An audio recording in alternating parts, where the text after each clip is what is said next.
أعوذ بالله من الشيطان الرجيم.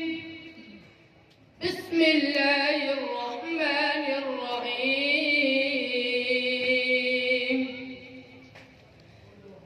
إن هذا القرآن يهدي للتي هي أقوم ويبشر المؤمنين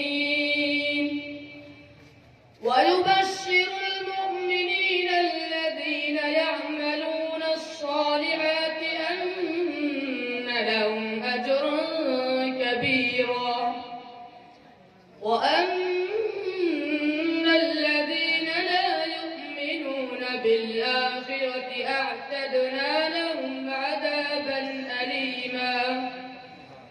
ويدعو الإنسان بالشر دعاءه بالخير، وكان الإنسان عجولا. وجعلنا الليل والنهار آيتين فمحونا آية الليل وجعلنا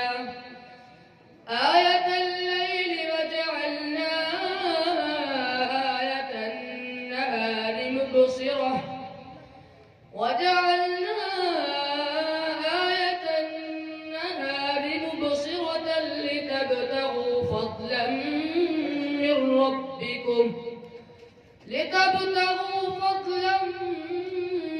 ربكم ولتعلموا عدد السنين والحساب، وكل شيء فصلناه تفصيلا. وكل إنسان ألزمناه طائره في عنقه، ونخرج له يوم القيامة كتابا يلقاه منشورا. اقرأ كتابك كفى بنفسك اليوم عليك حسيبا.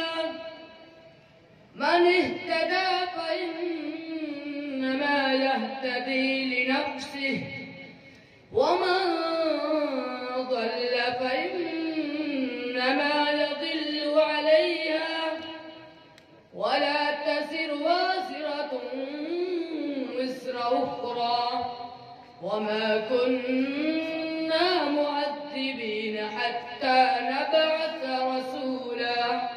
صدق الله العظيم. ما شاء الله.